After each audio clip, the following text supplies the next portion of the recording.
Hello friends, अपने भारत को जानो। इस ब्लॉग में आज हम आपको अपने साथ ले चल रहे हैं भारत के 10 मस्ट विजिट प्लेसेस की लिस्ट में से एक बहुत ही शानदार स्थान गोकर्ण में। तो अगर आप गोवा जाने का आपका मन है तो हमारी रिकमेंडेशन रहेगी कि आप गोकर्ण जाएं, क्योंकि ना केवल गोवा से भी ज़्यादा शानदार, less crowded, less expensive beaches आपको यहाँ मिलेंगे, बल्कि आपको ये एक जो भारत में, उत्तर भारत में मान्यता काशी की है, वही मान्यता यहाँ पे दक्षिण काशी के नाम से गोकर्ण की है। यानी कहते हैं कि मोक्षदायिनी नगर है ये। यहाँ पे रुद्र का उत्पत्ति स्थल है। गाय यानी पृथ्वी के कान से ये यहाँ पे रुद्र का उत्पत्ति स्थल है। और शानदार बीचेस तो अपने आप में बहुत सुंदर एक्टिविटी, मनोरंजक एक्टिविटी। यहाँ पे आप नाइट में टेंट में कैंपिंग कर सकते हो और बहुत सारे ब्यूटीफुल एंजॉयमेंट है। इसके अलावा यहाँ की जो एक प्लस पॉइंट है वो यहाँ का यानक है। वो बिल्कुल बोनस पॉइंट है, जो आपको पूरे भारत, क्या पूरे विश्व में ऐसी संरचनाएं आपको और कहीं नहीं मिलेंगी। मुझे तो लगता है हॉलीवुड की movie planet of the apps के कुछ सीन की प्रेरणा इन्हीं से ली गई है। अब बात करते हैं कि कैसे पहुँचेंगे। तो आप प्लेन से मडगांव या मैंगलोर हवाई अड्डे आ सकते हैं और उसके बाद टैक्सी से आप पहुंच सकते हैं। इसके अलावा बस से या रेलवे के द्वारा भी ये प्रॉपर्ली कनेक्टेड है, जो कि गोकर्णा रोड नाम का स्टेशन आपको मिलेगा, जो नियर बाई है। इसके अलावा अंकोला भी आपको नियर बाई स्टेशन मिल जाएगा। गोकर्णा रोड से बस 10 किलोमीटर आपका रह जाता है मुख्य मंदिर, जो कि आप ऑटो लेकर के जा सकते हैं।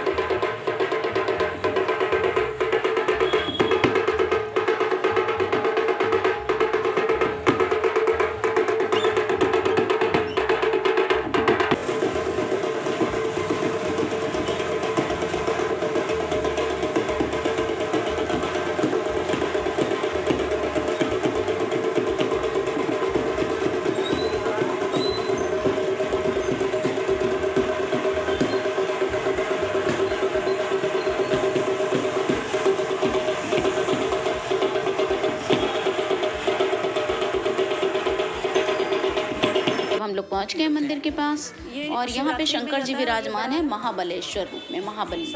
और ये विशाल रथ हमारे सामने खड़ा है। इस पर सवार होकर के वर्ष में एक बार महाशिवरात्रि के पर्व पे वो वेंकट रमन यानी विष्णु जी के दर्शन करने जाते हैं और बहुत ही धूमधाम से मनाया जाता है। और ये सामने पहले एक हमारे गणपति जी का मंदिर है, जिसमें बाल रूप में, बटुक रूप में गणपति जी काले पत्थर के विराजमान हैं और 2 हाथ वाले हैं। बहुत ही विचित्र मूर्ति है। और ये देखिए, फॉरेनर्स आर नॉट अलाउड लिखा हुआ है। और सफ़ेद वस्त्र पहन करके ये धोती में देखिए सारे पुरुषों का अंदर जाना होता है। और आप देखेंगे कि यहाँ पे ये शिवलिंग बहुत ही विचित्र स्वरूप वाला है। इसकी भी एक बहुत ही पूरी रोचक कहानी है, जिसको कि हम जानेंगे अभी, जहाँ पे हमें समय मिलेगा। और हम लोग इस समय मंदिर परिसर के अंदर दाखिल हो गए हैं। यहाँ पे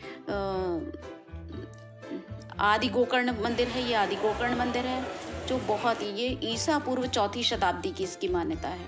और ये हमारे सामने ये कोटि तीर्थ की आप देख रहे हैं दृश्य। कोटि का अर्थ है हजारों और तीर्थ का अर्थ है जल, तो इसे हजारों झरनों का उद्गम स्थल भी माना जाता है। इसकी महत्ता इसलिए भी अधिक है कि इसका एक सिरा समुद्र से मिल रहा है, जो कि अघनाशिनी नदी का भी संगम है। और अघनाशिनी का अर्थ समझिए आप, अघ मीन्स पाप और नाशनी माने नाश करने वाली। तो माना जाता है कि जैसे काशी में मोक्ष पाने के लिए वहाँ पे पिंड और तर्पण किया जाता है, वैसे ही पूरे दक्षिण भारत में जिन्हें अपने प्रियजनों का तर्पण, श्राद्ध, पिंडदान करना होता है, वो यहीं पर आते हैं, इसी कोटि तीर्थ में। इसकी बहुत ही महत्ता है। और अब हम लोग चल रहे हैं ये राम तीर्थ की ओर। ये राम तीर्थ का महत्व भी मैं आपको बताऊंगी। ये एक नीचे कुंड में स्रोत है, जल स्रोत है। यहाँ पे स्नान करके तब आगे बढ़ते हैं। तो जब रामचंद्र जी को ब्राह्मण हत्या, मतलब ये जो रावण ब्राह्मण था, इसकी हत्या का पाप लगा था, तो इससे मुक्त होने के लिए इन्होंने इसी स्थान पर आकर के तपस्या की थी। तो ये इसका बहुत अधिक इस क्षेत्र का महत्व है। यहाँ पे ये कुंड हमको मिला। इसका जल कहते हैं सभी रोगों से मुक्ति देता है। लोग भर भर के यहाँ से बहुत जल ले जाते हैं। हम लोग भी इसको भर के यहाँ से जल लेके आए थे कि ये इसकी बहुत ही ज़्यादा महत्ता है। और ये अब हम लोग थोड़ा सा और ऊपर चढ़ के जा रहे हैं कि थोड़ा सा हमें समुद्र का बहुत सुंदर सा व्यू और ऊपर से मिलेगा। राम तीर्थ के ऊपर और चढ़ के हम लोग को आगे जाना पड़ रहा है। थोड़ा सा ट्रैकिंग है, पर मुझे लगता है कि ये यात्राएं हमेशा आपको आध्यात्मिक रूप से, शारीरिक रूप से, मानसिक रूप से, भावनात्मक रूप से बहुत समृद्ध बनाती हैं। ये पूरा मंदिर प्रक्षेत्र बस 2-3 किलोमीटर में ही फैला हुआ है। तो हम शाम को 6 बजे वहाँ पहुँचने पर उसी समय स्नान करके हम लोग मंदिर के दर्शन के लिए निकल गए थे। और चूँकि पूर्णमासी की रात थी तो हम आज सुबह भी गोकर्णा बीच पर, जो कि मंदिर के बिल्कुल लगा हुआ है, हम तुरंत निकल आए थे। और बहुत ही सुंदर चांद का प्रतिबिंब समुद्र पर पड़ रहा था। बहुत ही उस मनमोहक दृश्य का आनंद लिया और उसके बाद हम राम तीर्थ का दर्शन करके आ गए हैं। अब शहर में जगह जगह पे आपको रेंटल बाइक मिल जाएगी, तो वहाँ से हमने 2 व्हीलर ले लिया है और उससे निकल पड़े हैं अब हम गोकर्णा के शानदार बीचेस की ओर। गोकर्णा बीच को छोड़ करके 4 और प्रमुख बीच हैं, तो जिसमें से अब हम पहुँच गए हैं ओम बीच पर। यह है ओम बीच की पार्किंग। यहाँ पर ही गोकर्णा का फेमस नमस्ते कैफ़े भी है, जहाँ पर आप ब्रेकफास्ट, लंच और नाइट स्टे के लिए भी आप यहाँ पर ऑप्शन ले सकते हैं।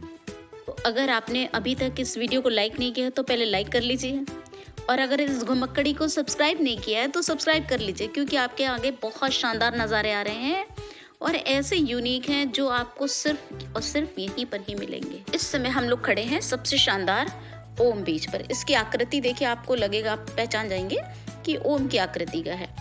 और यहाँ से हमने लिए 600 रुपये पर पर्सन की एक बोट राइड। ये सारे बीचेस, एक्चुअली 4 बीच यहाँ पे हैं।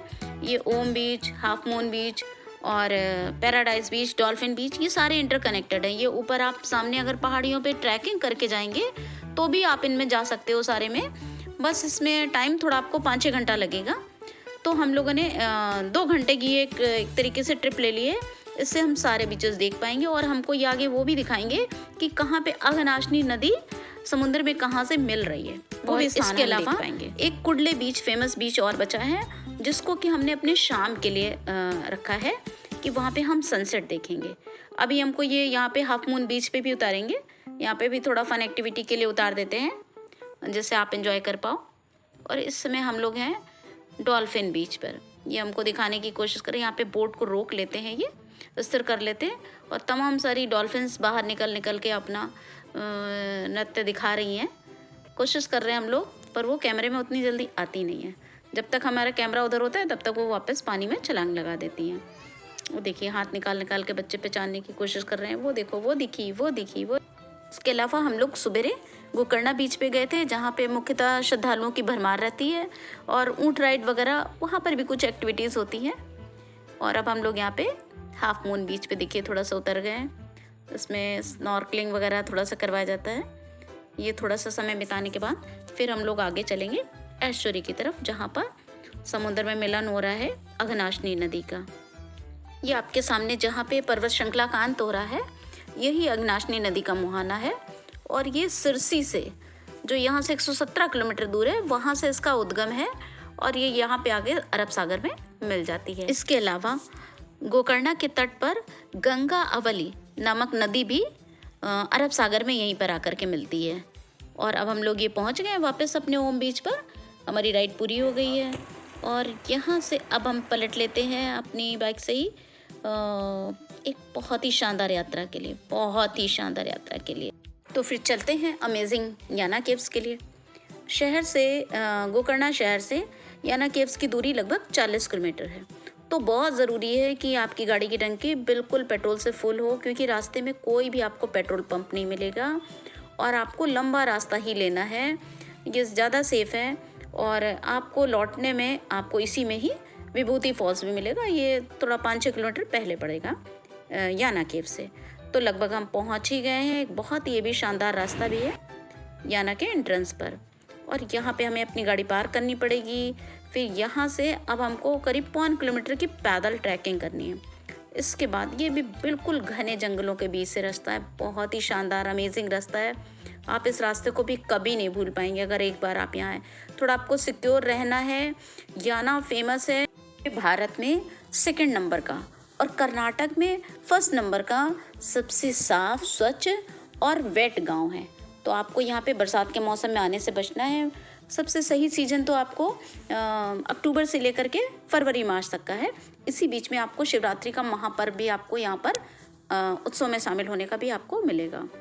तो ये लगभग 5 किलोमीटर की पैदल ट्रैकिंग करके हम लगभग इस ह्यूज अमेजिंग स्ट्रक्चर के बिल्कुल सामने पहुँच गए हैं। बहुत ही अनूठा, ये पूरे 80 किलोमीटर के इस याना गाँव में इस तरह के बहुत सारे स्ट्रक्चर छोटे बड़े हैं, पर ये 2 प्रमुख शिखर हैं। इसमें से पहले इसका नाम है भैरवेश्वर शिखर और इसकी भी एक पौराणिक गाथा है। एक दूसरा मोहिनी शिखर भी अभी आपको देखने को मिलेगा। तो ये काले कांस चूना पत्थर की संरचनाएं हैं, अमेजिंग, बिल्कुल अनूठी, इस तरह की और आपको कहीं भी नहीं मिलेंगी। ये काली क्यों है, इसके पीछे भी एक कथा है, पौराणिक कथा है।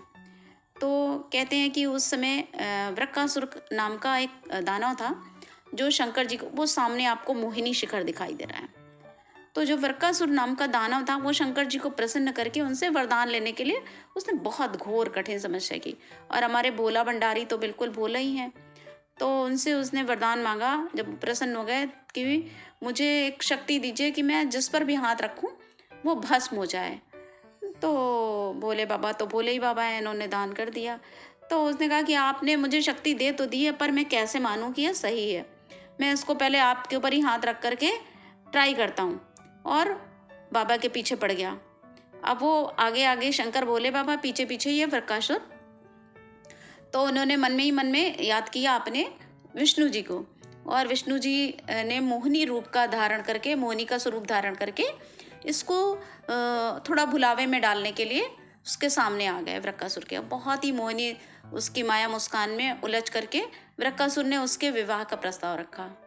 तो मोहिनी ने मुस्कुराते हुए कहा कि अगर तुम मेरी तरह नृत्य में पारंगत हो तभी मैं तुमसे विवाह करूंगी। और कहता है तो मैं कैसे करूं, कैसे बताऊं? कहते जैसे मैं नृत्य करती जा रही हूं वैसे ही तुम भी करते जाओ। तो उसने ऐसे करते करते अपने मस्तक पर हाथ रखा, सर पे हाथ रखा, और वृक्कासुर ने भी उसको ही फॉलो किया और वो भस्म हो गया। और तब से उसका नाम भस्मासुर पड़ गया। और वही चट्टानें दिखाई देती हैं कि बिल्कुल वो उन्हीं के भस्म होने से ये पूरी तरह से काली पड़ गई है।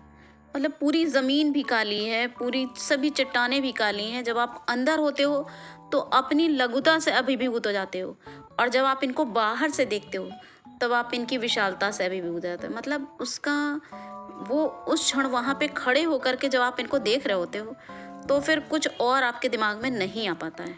और इन कठोर पत्थरों की कोमल गहरी छाप लेकर हम वापस रवाना हो गए कुडले बीच की तरफ। अभी लगभग 4:30 बज रहे थे और हमको 1.5 घंटे में ही हमें पहुंचना था कुडले बीच पे, जिससे हम डूबते हुए सूरज से भी मिल पाएँ। याना से लगभग 8 किलोमीटर पहले पड़ने वाला ये शानदार विभूति फॉल्स, ये भी एक मस्ट वॉच है। और साथ में ये कुमटा के रास्ते में पड़ने वाला मिर्जन फोर्ट, जो ग्रीन मॉस की चादर ओढ़े हुए इतिहास के पन्नों में दुबक के सो गया है, इसको भी आपको ज़रूर देखना चाहिए। और हम नहीं देख पाए, हमें पहुंचते पहुंचते कुडले तक रात हो गई थी और अनगढ़ सा रास्ता था। लेकिन यहाँ की हमारी कैंपिंग ने, नाइट कैंपिंग ने उसको सारा हमारा मेकअप कर दिया। और चूँकि पूर्णमासी की रात थी, अगले दिन भी थोड़ा सा चांद खिला हुआ था, तो हम शानदार बीच पे एक मूनलिट नाइट पे बहुत बीच पे वॉक के बहुत ही शानदार एक्सपीरियंस को बिल्कुल मन में संजो के रख लिया। अर्ली मॉर्निंग भी उठ करके बहुत ही बीच पे बहुत ही शानदार खुशनुमा माहौल था। ये सबसे कुडले बीच सबसे शांत बीच है, तो जिनको बीच को एंजॉय करना है उनके लिए कुडले बीच ही है। तो यहाँ पे आके हमने इसको मेमोरी को अपनी परमानेंट किया। ये हमारी अभी 3 शहरों की ट्रिप है। तो ये गोकर्ण के बाद हमें अगले दिन मुर्देश्वर और उसके बाद उडुपी जाना है। तो इस पूरी यात्रा में आप भी हमारे साथ बने रहेंगे। तो अपने भारत को जानो, इस अनंत यात्रा में आप भी हमारे सहयात्री बने रह सकते हैं। और अगर इस वर्णन को देख करके आपके मन में कोई राय आ रही हो, कोई विचार हो, तो अवश्य हमें कमेंट्स में उससे हमें अवगत कराएं। और मिलते हैं अगले वीडियो में मुर्देश्वर में बाबा के एक नए धाम।